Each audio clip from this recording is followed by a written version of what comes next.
Hay unos datos de la Organización Mundial de la Salud que leí esta semana, los cuales me llamaron la atención. Y fue que durante el año pasado, aquí en Inglaterra, hubieron muchos accidentes de tráfico. Y arrojaron las siguientes cifras. 1.695 personas murieron el año pasado. 29.795 personas quedaron heridas de gravedad. Y 136.000 personas fueron heridas levemente. Y son datos alarmantes. Yo estaba leyendo esto porque la semana pasada tuve un accidente de tráfico, entonces como que las cosas se van conectando, ¿no? Y entonces tengo una razón para darle gracias al Señor, por supuesto, y la gloria siempre a Él, ¿no? Pero lo curioso de estos datos es que el 90% de estos accidentes ocurrieron porque se ignoraron las señales de tráfico, señales que advertían sobre los peligros que las personas estaban encontrando enfrente de ellos o en las carreteras.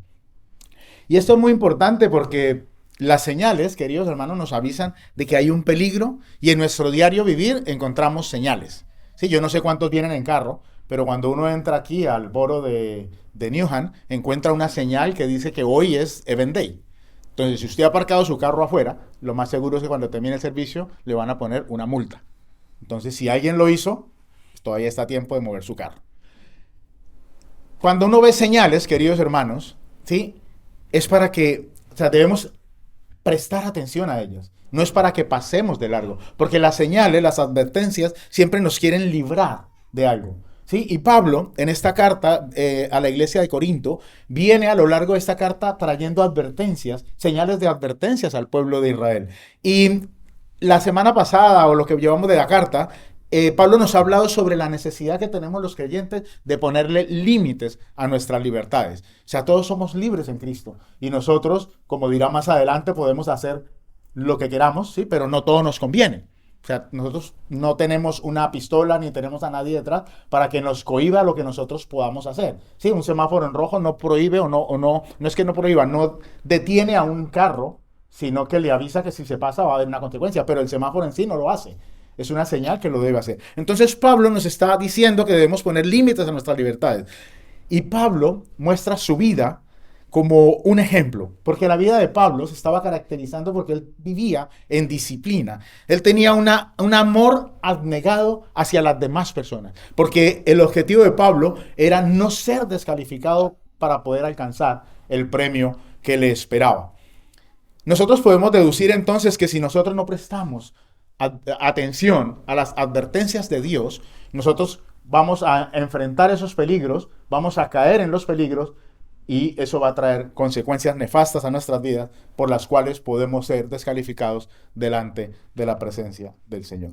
Y hoy vamos a ver en el capítulo 10 de esta carta, en esta serie que venimos sobre la primera carta de Corintios, tres advertencias que nosotros los creyentes debemos tener en cuenta cuando nosotros estamos prosiguiendo hacia ese llamamiento del Señor en ese peregrinaje de nuestra vida en Cristo para que no seamos descalificados. Lo primero que nosotros debemos entender es que no podemos o no debemos ignorar los errores de otros. Acompáñame en su Biblia, versículo 1, dice, porque no quiero que ignores, hermanos. Pablo inicia esta sesión de la carta, este capítulo, diciendo que los hermanos no deben ignorar. Pero ¿qué es lo que no deben ignorar? Y Pablo les dice que todo el pueblo de Israel, y esa palabra se repite 5 veces en este capítulo, todo el pueblo de Israel, y a mí me encanta esa palabra, porque cuando yo la encuentro, significa que no excluye absolutamente nada. O sea, todo es todo. Y todos son todos. O sea, no hay excepción. Por lo tanto, todos los que salieron de Egipto caminaron en el desierto, como leíamos. Disfrutaron de las bendiciones de Dios, anduvieron con la nube, anduvieron con la columna de fuego, cayó maná, tuvieron agua. O sea, fueron bendecidos por el Señor. Pero no todos agradaron al Señor.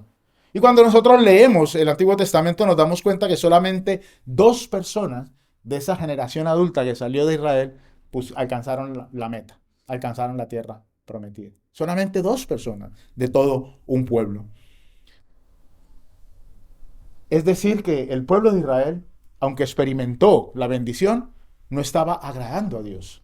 Y esto es tremendo, porque generalmente tenemos la impresión que Dios nos está bendiciendo, porque vemos la bondad de Dios en nuestras vidas, vemos la fidelidad de Dios y pensamos que como estamos siendo bendecidos, entonces podemos seguir con las personas o con las cosas que han tomado el primer lugar en nuestra vida y le han robado el lugar a Él. Y yo tengo un buen trabajo y entonces ese trabajo es una bendición de Dios, pero resulta que mi trabajo es el ídolo que yo tengo. Porque hay de mí como yo llegué a perder mi trabajo. Y mi trabajo ocupa el primer lugar en mi vida, porque toda mi vida gira alrededor de Él. Dios no se agradó en la mayoría de ellos. ¿Por qué? Porque todo lo que ellos hicieron fue buscar reemplazo para Dios. Ellos levantaron ídolos, se llenaron de ídolos que ellos querían poner en ese lugar. Ellos se idolatraban a sí mismos, ellos querían obtener solamente lo que ellos querían. No, el objetivo no era agradar a Dios con su vida. Por eso Pablo advierte todo esto y la razón por la que hace la encontramos en los versículos 6 y 11. Cuando Pablo dice estas cosas sucedieron como ejemplo y enseñanza para nosotros, para quienes ha llegado, el fin de los siglos. Y Pablo menciona el ejemplo de Israel para que nosotros, ¿sí? Para que la iglesia de Corinto y para que nosotros que estamos leyendo esta carta, que la estamos estudiando, podamos aprender de los errores que ellos cometieron. Porque cada error que otra persona comete es una señal de advertencia para nosotros. Pero ¿y cuáles fueron los errores que cometió el pueblo de Israel a la luz de la palabra? Codiciaron. Versículo 6. El pueblo de Israel tenía un deseo apasionado e incontrolado de poseer cosas. Y yo creo que eso no es extraño para ninguno de nosotros. Y el mayor problema era que codiciaban lo malo.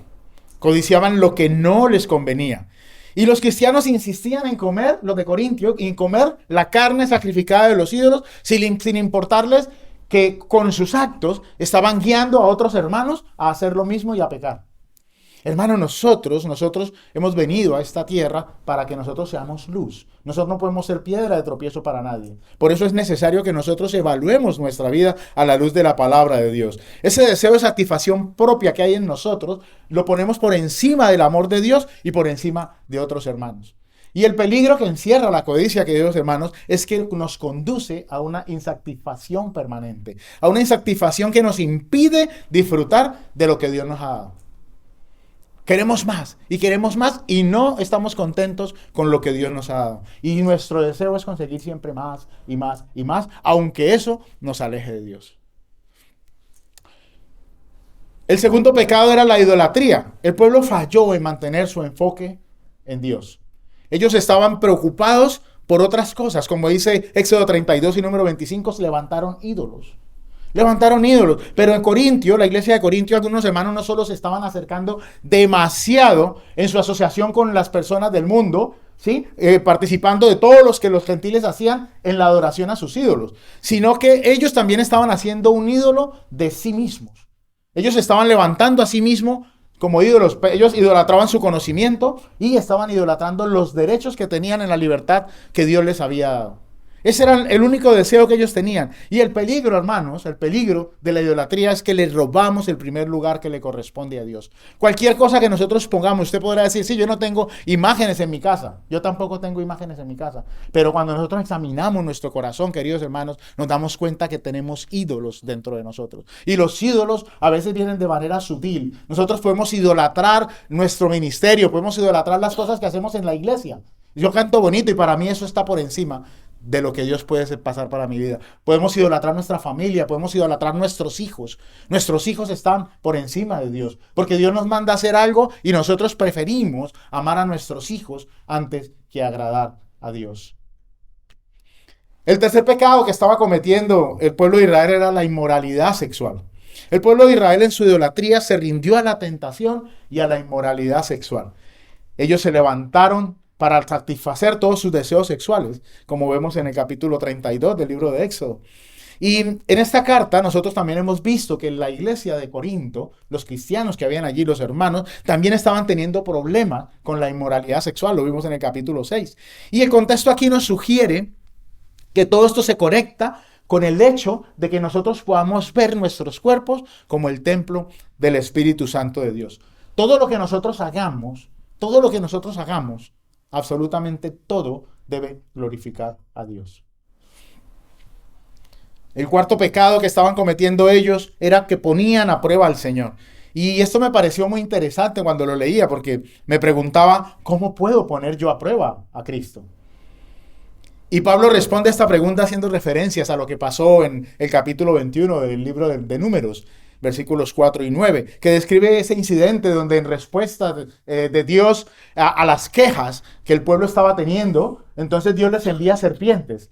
Y dice la Biblia que muchos murieron a causa de esa respuesta de Dios a la queja.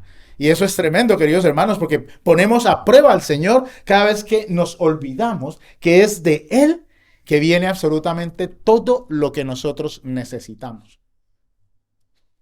Espero que haya entendido bien. Necesitamos. No todo lo que usted quiera. Dios le va a dar a usted lo que usted necesita. Y por eso nuestra confianza debe estar puesta en Dios, que Dios va a proveer todas las cosas que nosotros necesitamos. Dios las provee, queridos hermanos. Él es nuestro proveedor.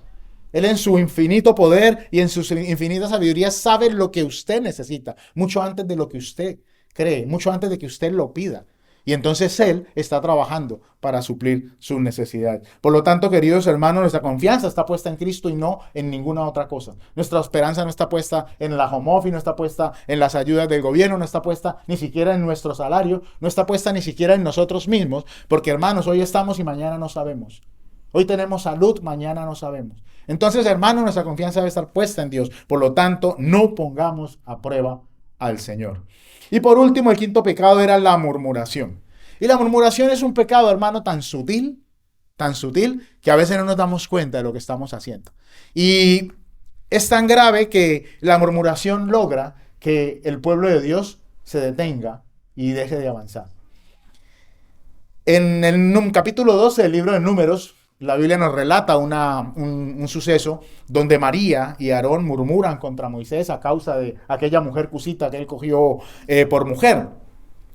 Y eso detuvo el avance del pueblo. Detuvo el avance del pueblo, queridos hermanos. No hacen otra cosa más que quejarse. El pueblo de Israel se quejaba por todo. Si era maná, estamos cansados de maná, ahora queremos carne. Y si es carne, ¿por qué tanta carne? Ahora queremos agua. ¿Y por qué tanta agua? O sea, realmente, hermanos, y si nos analizamos, somos así. En verano, qué calor, en invierno, qué frío. Estamos de vacaciones y cuando regresamos a Inglaterra, estamos en Inglaterra y cuando tenemos vacaciones. De verdad, o sea, el ser humano no, o sea, es incomprendido. Es incomprendido, no nos entendemos ni a nosotros mismos. Por lo tanto, queridos hermanos, con el tiempo no nos volvamos quejambrosos. No nos volvamos quejambrosos porque ningún tipo de servicio que Dios nos da lo vamos a poder recibir con gratitud si nos estamos quejando todo el tiempo. Los hermanos de Corinto, ellos decían, unos son de Pablo, unos somos de Pablo, otros de Pedro. Hermanos, otros de Apolos. Seamos felices, contentos con lo que Dios nos ha dado. No nos quejemos. Si a usted le ha tocado la iglesia de Stratford y está con el pastor Oscar, gloria a Dios. No se queje el pastor Oscar. ¿Sí? Y lo mismo le digo a los hermanos de Stowell. Si a ellos les ha tocado conmigo en Stowell, pues no se quejen del pastor Jimmy, porque eso es la bendición de Dios y la decisión. Los hermanos no los escogemos nosotros, los hermanos nos los da el Señor. Por lo tanto, seamos agradecidos con el Señor por cada uno de los hermanos que Él nos da.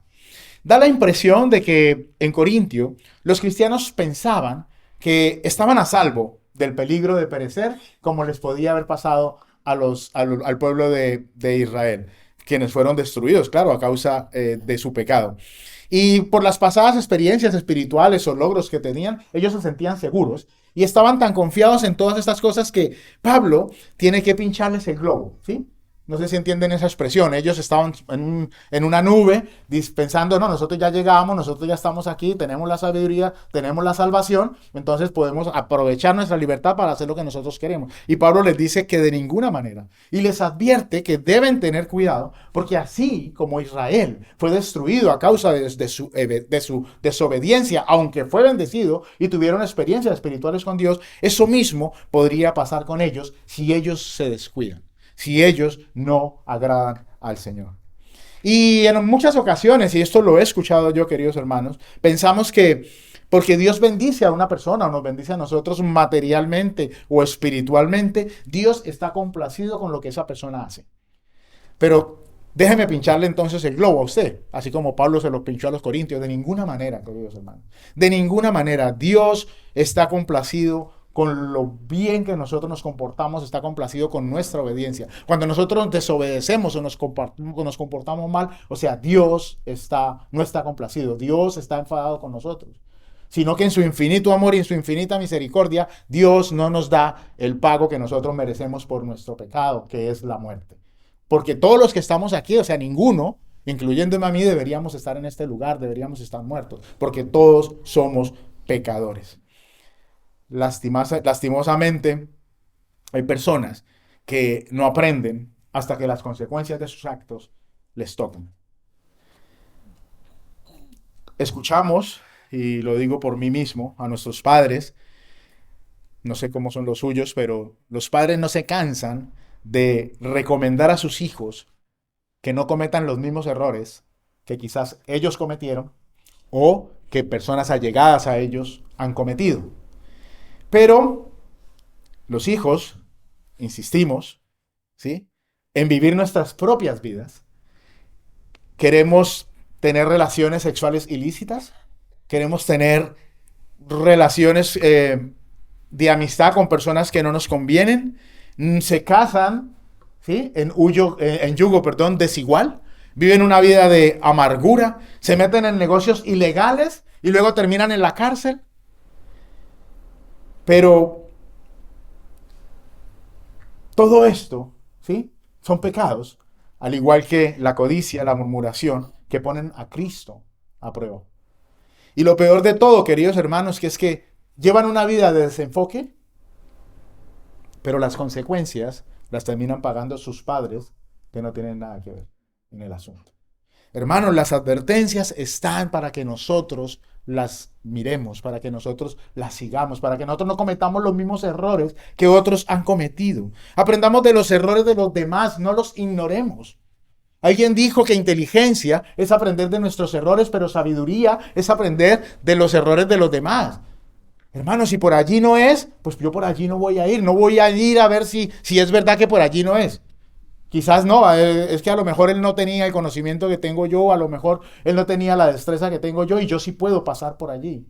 Hermanos, aprendemos, no ignoremos, especialmente los errores que están plasmados en la Biblia. Y a mí me encanta la Biblia, queridos hermanos, porque la Biblia no disfraza a ningún hombre de Dios. Los muestra tal como son, con sus errores, con sus fallos, con sus pecados, para que nosotros nos fijemos y no cometamos los pecados. Porque en la Biblia es el mejor lugar donde nosotros vamos a encontrar las instrucciones de Dios para llegar a la meta. Es en la Biblia, hermano, no es en ninguna otra cosa. Seguramente usted conoce personas que han tenido experiencias espirituales bastante grandes, bastante altas. Personas que aparentemente tenían una piedad envidiable. Pero todo se quedó en apariencia, porque al final esta persona se descarrió y ahora está participando de las cosas del mundo y están apartados de Dios viviendo una vida de pecado. Yo no sé si solamente yo las conozco, pero quizás usted conoce alguna. Y nos preguntamos cómo puede ser esto posible. ¿Cómo puede ser que el Señor lo usaba? ¿Cómo puede ser que recibía tanto de Dios? ¿Cómo puede ser que esté tan bendecido y ahora esté en el mundo? ¿Cómo puede ser posible? Y entonces Pablo nos advierte o nos lleva a la segunda advertencia. No debemos ceder a la tentación. Las encontramos en los versículos 12 al 14. El versículo 12, Pablo le dice a los hermanos de Corinto, creo que todo el mundo se lo sabe hasta de memoria. Por tanto, el que cree que está firme, tenga cuidado, no se caiga. Pablo continúa aquí advirtiendo a los lectores de la carta sobre la necesidad de que nosotros prestemos atención a nuestra vida espiritual, a nuestra relación con Dios.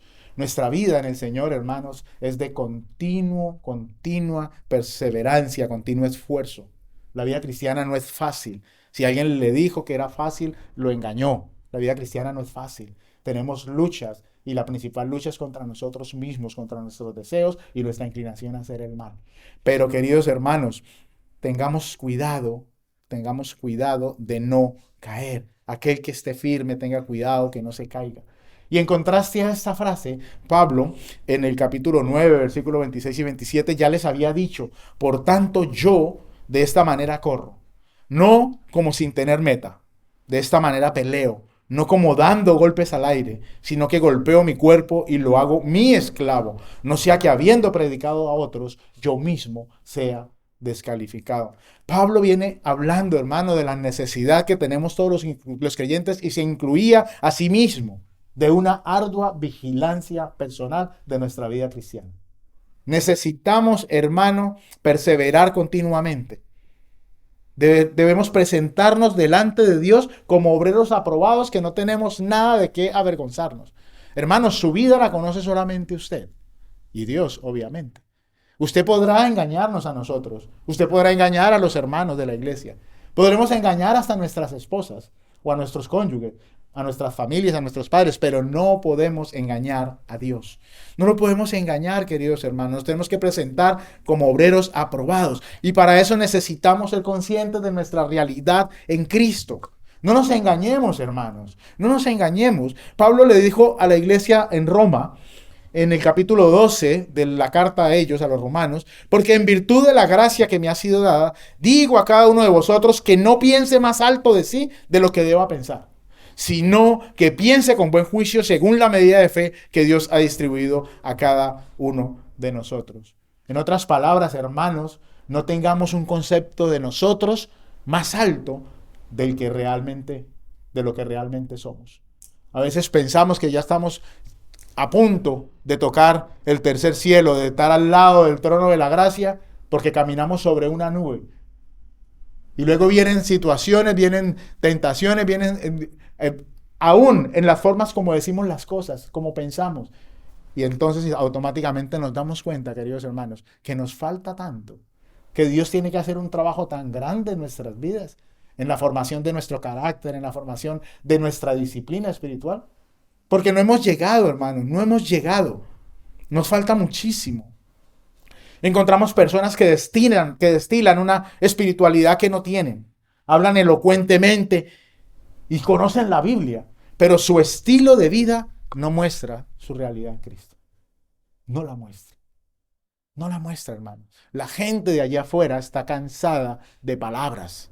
De palabras, hermano. La gente que está allá afuera ha escuchado mucho de evangelismo, ha escuchado mucho de Dios, pero la gente no quiere dar el paso porque las personas que les han hablado no muestran a Cristo, no están reflejando el carácter de Cristo en las cosas que hacen. Y esto fue lo que Jesús le recriminó a los fariseos en el capítulo 23 de Mateo. O sea, yo no estoy hablando de perfección, hermanos, porque nosotros no somos perfectos. La perfección la alcanzaremos el día que seamos glorificados, pero por ahora seremos imperfectos. Pero no estoy hablando de perfección, sino que estoy hablando de hipocresía. Y Jesús se lo dijo a los fariseos en Mateo. Le dijo que eran hipócritas, que parecían sepulcros blanqueados por fuera, les lucían hermosos, pero por dentro estaban llenos de huesos muertos y de inmundicia. Hermanos, tener un concepto más elevado de nosotros mismos nos va a llevar por un mal camino. Nos va a llevar a pecar. Nos va a llevar a pecar, hermano. Pensar que las demás son los que necesitan o los demás son los que están mal, no nos hace vivir en dependencia de Dios. Y yo no sé si usted conoce personas donde tienen problemas con todo el mundo. Y todos están mal menos él o ella. Es que no me entienden, no me comprenden, es que me contestan así, pero hermano, o hermana, todos tienen problemas, pero usted no tiene nada. Usted está ahora en un nivel, wow. Luego en el versículo 13, Pablo viene con la mejor parte. Hermanos, no nos ha sobrevenido ninguna tentación que no sea común a los hombres. Y fiel es Dios, que no permitirá, que vosotros seáis tentados más allá de lo que podéis soportar, sino que con la tentación proveerá también la vía de escape a fin de que podáis resistirla. Hermano, Dios es fiel. Dios es fiel y las tentaciones que usted pueda estar pasando son comunes a todos los hombres. No vaya a pensar que es solamente a usted, que Dios se ensañó con usted y por qué me pasa esto y por qué me viene esto y por qué. Hermano, eso es común a todos los hombres. Pero también la Biblia nos dice que Dios no nos va a tentar más allá de lo que podamos soportar y que junto con la tentación Él nos va a dar la vía de escape. Hermanos, esa es la esperanza que nosotros tenemos. Esa es la esperanza que nosotros tenemos. Y yo no sé cuál es la tentación por la cual usted esté pasando, pero déjeme decirle en esta mañana que Dios a usted ya le dio la salida. Dios ya se la dio. Yo no sé si usted está peleando con la lascivia, la mentira, la borrachera, la pornografía, con la vanidad, la avaricia, con la falta de perdón. No sé, cada uno de nosotros sabe cuál es su lucha. Pero Dios ya nos ha dado la salida. Dios nos ha dado la salida, hermanos. Nuestro mejor ejemplo siempre, siempre va a ser Jesucristo. Jesucristo fue tentado, hermano, pero no pecó. Resistió al diablo y lo hizo huir. Lo hizo huir. Y esto nos llena de esperanza y nos anima a seguir, hermanos. Porque, como dice Hebreos 4, no tenemos un sumo sacerdote que no pueda compadecerse de nuestras flaquezas, de nuestras debilidades, sino que ha sido tentado en todo como nosotros, pero sin pecado. Por tanto, acerquémonos con confianza al trono de la gracia para que recibamos misericordia y hallemos gracia para la ayuda oportuna o el oportuno socorro. Hermanos, nos podemos acercar confiados a la gracia de Dios porque sabemos que Cristo nos entiende. Cristo nos conoce, Cristo sabe que lo que nos está pasando es común a todos los hombres y que Él ya nos ha fortalecido y nos ha dado la salida para nuestra situación. Pablo termina este pasaje en el versículo 14 diciendo, por tanto, amados míos, huid de la idolatría. Y esto siempre que yo veo en la Biblia un imperativo me parece muy impactante e interesante porque los imperativos denotan orden.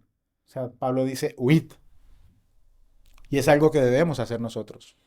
No es algo que Dios va a venir y te va a coger de la mano y te va a decir, huye. Perdón. O sea, huid. Lo tenemos que hacer nosotros. Pero ¿y cómo voy a huir si yo no tengo la fuerza para huir de esta tentación? Sino que siempre caigo y caigo y caigo. Claro, porque no es en nuestras fuerzas, hermano. No es en nuestras fuerzas. Porque entonces sería psicología. Los psicólogos le dicen, saca a ese hombre fuerte que tienes en ti. Y con el poder de tu mente tú puedes lograr todas las cosas. Proponte, haz propuestas. O sea, proponte a seguir y tú puedes hacerlo. Tú puedes hacerlo. Hermanos, no es con nuestra fuerza. Necesitamos del poder del Espíritu Santo de Dios. Todo lo que usted haga en sus fuerzas, hermanos, o sea, tiene el sello de fracaso. Tiene el sello de fracaso, lo que usted haga en su fuerza. Pero cuando nosotros dejamos todos en las manos de Dios, en el poder del Espíritu Santo, entonces, queridos hermanos, nosotros vamos a salir adelante. Vamos a salir adelante. Porque el Espíritu Santo es quien inicia ese proceso de santificación en nuestras vidas, cuando nosotros venimos a Cristo. Y al ser un proceso, los procesos no son iguales en todas las personas. Y a veces nosotros queremos que esta persona deje ese pecado, cambie su manera de hablar, cambie su carácter automáticamente porque pensamos que Dios es mágico. Porque se nos vendió un evangelio de prosperidad. Venga Cristo y su esposo se va a mejorar, ya no le va a pegar. Venga Cristo y sus hijos saldrán de las drogas. Venga Cristo y entonces usted será rico. O sea, así no funciona Dios. Dios no es mágico. Dios puede hacer todo eso, claro que lo puede hacer. Pero es un proceso, hermano. Pero en este proceso nosotros debemos participar activa e intencionalmente. Esto requiere que nosotros tengamos o mantengamos una vida de rendición a Dios bajo el poder del Espíritu Santo, que es quien nos dirige. Nosotros no podemos sentarnos a esperar que sea Dios el que nos saque de las drogas. No podemos esperar que sea Dios el que nos saque de la pornografía. No podemos sentarnos a esperar que sea Dios el que nos empuje a hacer algo. Hermanos, nosotros con el poder del Espíritu Santo tenemos que actuar. Pero no en nuestras fuerzas, sino gracias al dominio propio, esa manifestación de su fruto en nuestras vidas. El dominio propio en nosotros es lo único que nos va a ayudar a vencer la tentación. Y eso no proviene de nosotros, sino que proviene de Dios. Y es por eso que nosotros cuando leemos la Biblia, encontramos en el Nuevo Testamento que Dios nos habla con imperativos. Nos dice, por ejemplo, despojados del viejo hombre, nosotros. No dice que nos va a despojar Él. Dice, vestidos de la armadura de Dios. Nosotros nos tenemos que vestir de la armadura de Dios. Huid de la inmoralidad. No participen de las obras de las tinieblas. Huid de las pasiones juveniles. Resistid al diablo. Hermanos, no pensemos que ya llegamos. Ninguno de nosotros ha llegado. Perseveremos en el Señor. Perseveremos en el Señor. Practiquemos las disciplinas espirituales que nos van a ayudar a tener una vida espiritual sana con el Señor. Dependamos de la guía y del poder del Espíritu Santo, porque solamente con ese poder nosotros vamos a poder vencer la tentación y por lo tanto no vamos a ser descalificados por Dios. Y por último, la tercera advertencia, y el hecho que sea la última no quiere decir que sea la menos importante, es que no debemos participar de las cosas del mundo. Pablo dijo, versículo 15, os hablo como a sabios, juzgad vosotros lo que digo. La copa de bendición que bendecimos, ¿no es la participación en la sangre de Cristo? El pan que partimos, ¿no es la participación en el cuerpo de Cristo? Puesto que el pan es uno, nosotros que somos muchos, somos un cuerpo. Pues todos participamos de aquel mismo pan. Considerar al pueblo de Israel los que comen los sacrificios, ¿no participan del altar? ¿Qué quiero decir entonces? ¿Que lo sacrificado a los ídolos es algo? ¿O que un ídolo es algo? No. Sino que digo que lo que los gentiles sacrifican, lo sacrifican a los demonios y no a Dios. No quiero que seáis partícipes con los demonios. Y Pablo continúa su argumento en este tercer punto y le dice a los corintios que les hablo como a sabios. Y esto cuando yo lo leo me suena a sarcasmo, porque recordemos que ellos se vanagloriaban de su sabiduría.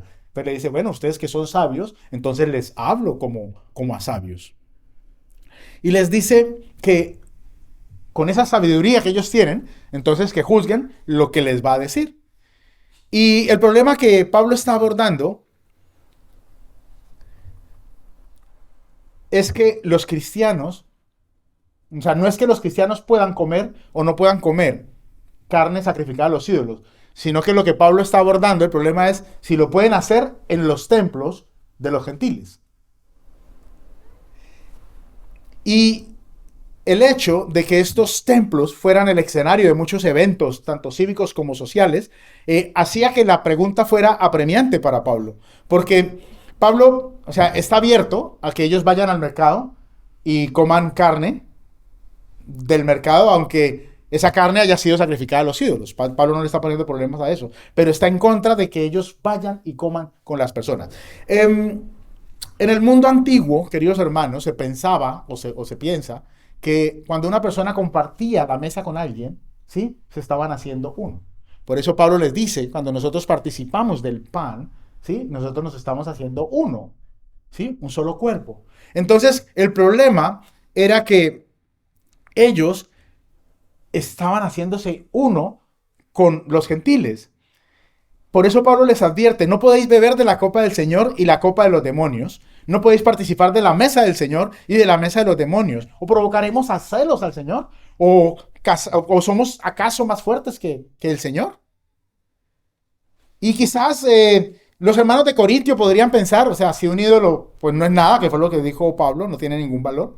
Entonces, ¿qué importancia tiene si participamos con ellos en las actividades que ellos tienen? Si igual nosotros estamos en la iglesia, estamos participando de la iglesia, nosotros vamos y servimos a la iglesia, participamos de la Santa Cena, Dios nos está bendiciendo, Dios nos está cuidando, entonces, ¿qué problema tiene con que yo vaya y participe de esto, no? Pero, hermanos, en la sabiduría que Dios le ha otorgado a Pablo, Pablo aclara que la participación, ¿sí? De estas cosas, aunque sea inconsciente, ¿sí? De alguna adoración idólatra, da lugar a fuerzas espirituales.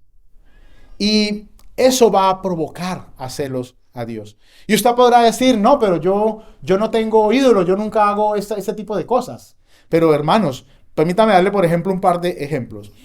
Usted viene a la iglesia, usted participa de todo, y resulta de que usted se enoja, ¿sí? Y deja que la ira permanezca permanentemente en usted. Y la Biblia dice en Efesios 4, airaos, pero no pequéis, no se ponga el sol sobre vuestro enojo, no deis lugar al diablo. Hermanos, si nosotros dejamos que la ira se anida en nuestra vida y nosotros no lidiamos con ella, estamos abriendo puertas de influencia demoníacas. No podemos albergar resentimiento o falta de perdón hacia otras personas. No podemos hacerlo porque entonces nos vas a atormentar, hermanos. Yo no sé si a alguien le ha pasado o le pasa, pero no tenemos paz. No tenemos paz, no podemos venir a la presencia del Señor, no podemos orar, porque cuando nos acercamos ya nuestra oración es imprecatoria y entonces le decimos al Dios, castiga a esa persona, que descienda fuego, que pasen todas las líneas sobre su vida, las líneas del tren, ¿sí? Sobre su vida. Levantamos ese tipo de oraciones, págale conforme al mal que me has hecho. O sea, hermanos, no podemos dejar que el enojo. O otra cosa, por ejemplo, es el amor al dinero, tan sutil. No, yo no tengo amor al dinero, pero cuando yo veo que mi cuenta empieza a bajar de 1.000 libras, tengo una preocupación tan tremenda. Bueno, los que tienen 1.000 libras en la cuenta, claro. Los que no, ya estamos acostumbrados. Entonces es una preocupación y hay que hacer algo para generar más cosas, más dinero, más dinero, más dinero. Y nuestra única mira o nuestro ídolo se convierte el dinero. En el dinero. El dinero. Cuando el mismo Señor dice que la raíz de todos los males es el amor al dinero. El dinero no tiene ningún problema, hermano. Si Dios le da dinero, gloria al Señor. El problema es lo que usted haga con el dinero. El problema es lo que el amor al dinero lo lleve a hacer. El materialismo, el consumismo, cuando ocupan el lugar de Dios en nuestras vidas, hermanos, se convierten en ídolos sutiles que representan oposición de nuestra vida a Cristo. Posición de nuestra vida a Cristo. Pablo le está diciendo, no podéis participar de la mesa del Señor y de la mesa de los demonios. Hermanos, no podemos participar de las cosas de Dios y de las cosas del mundo. No hay comunión entre la luz y las tinieblas, ninguna, hermanos, ninguna. Ninguna. Donde usted enciende una luz, automáticamente las tinieblas tienen que retroceder. No hay comunión, no hay absolutamente nada. Yo no he visto oscuridad con luz, o sea, no la he visto. No la he visto. La Biblia dice que usted y yo somos sal y somos luz. Hemos sido apartados por Dios con un propósito. Y ese propósito es que le mostremos a las personas la luz de Cristo. Usted y yo somos luz, pero no por nosotros. Nosotros brillamos con la luz de Cristo que ha sido depositada en nosotros y es para que nosotros se la mostremos a las demás personas. En ocasiones pensamos que nosotros tenemos licencia como el agente 007 para hacer lo que nosotros queramos. Y que entonces vamos a estar respaldados por Dios. Y abusamos de esa libertad. Y en la libertad que Dios nos dio, entonces participamos de las obras infructuosas de las tinieblas. Y luego cuando vienen las consecuencias, entonces venimos a Dios a clamar por su misericordia y a clamar por su amor y a clamar por su perdón. Pero las consecuencias de nuestros actos, queridos hermanos, nos van a seguir por el resto de nuestras vidas. No podemos querer estar con Dios y coquetear con el mundo. Hermanos, eso sería como que yo estoy en una relación sentimental seria, ¿sí? Estoy casado, o usted tiene una novia o un novio, y entonces usted decide salir con otra persona, tener una affair, salir con otra persona. En situaciones normales, en circunstancias normales, su novia o su esposa no se lo va a permitir. No se lo va a permitir. Pues Dios tampoco nos va a permitir que nosotros estemos con otra persona, salvo que sea con Él. No podemos coquetear con el mundo, hermano. La Biblia es enfática y en varios pasajes nos informa y nos advierte que nuestro Dios es celoso. Es celoso, hermanos. Cuando nosotros vemos capítulo 34 del libro de Éxodo, dice, pues no adorarás a ningún otro Dios, ya que el Señor, cuyo nombre es celoso, es Dios celoso. Y Deuteronomio 4 dice, porque el Señor tu Dios es fuego consumidor, es un Dios celoso. Hermanos, nuestra relación con Dios se debe fortalecer todos los días. Practiquemos las disciplinas espirituales, pasemos tiempo en su presencia, que nuestra adoración sea para Él, no coqueteemos con el mundo, no participemos en las obras infructuosas de las tinieblas, porque vendrán las consecuencias a nuestras vidas. Todo lo que hagamos, hermanos, tiene que tener una meta, y es agradar a Dios. Cuando nosotros agradamos a Dios, Dios nos da el discernimiento para saber las cosas que tenemos que hacer, para saber las personas con las que nos tenemos que asociar, para saber las personas con las que con las que se tienen que casar los que están solteros. Hermanos, proviene de Dios, proviene de Dios. Y ese discernimiento es el que nos va a poder permitir a nosotros vivir una vida santa delante de Dios. Jesucristo, durante su vida en la tierra, vivió en medio de pecadores. Usted podrá decir, bueno, sí, pero es que yo estoy en medio de este mundo, en medio de pecadores. Jesucristo también estuvo en medio de pecadores. Mas, sin embargo, Jesús nunca participó de los pecados de otros. Permaneció en obediencia al Padre en todas las cosas. Permaneció santo. Murió en una cruz para darnos a usted y a mí esa salvación tan grande que no merecemos. Podemos concluir entonces, mis queridos hermanos, que necesitamos memorizar y recordar las advertencias de Dios. Necesitamos memorizar, hermanos, la Biblia. Claro, usted dice, no, pues yo no me puedo aprender toda la Biblia, hermano. La Biblia está llena de principios. Principios que si usted no los practica, los olvida. Si usted no los practica, se olvida. Si usted no los practica, nosotros no vamos a poder vivir una vida que agrade a Dios. Hermanos, no ignoremos los errores que otros han cometido, especialmente los que están plasmados en la Biblia, ni errores tampoco de personas que nosotros conocemos. No cedamos a la tentación. Con la ayuda de Cristo y con la dirección del Espíritu Santo en su poder, vamos a encontrar la salida para cualquiera que sea. Cualquiera. No participemos de las cosas del mundo. Yo no sé si usted sabía, pero si no se lo recuerdo. Las cosas que el mundo ofrece, hermanos, son vanas y pasajeras. Todas. Todas. Absolutamente todas. Vanas y pasajeras. Y no solo que son vanas y pasajeras, tienen un propósito, y es apartarnos de la adoración a Dios.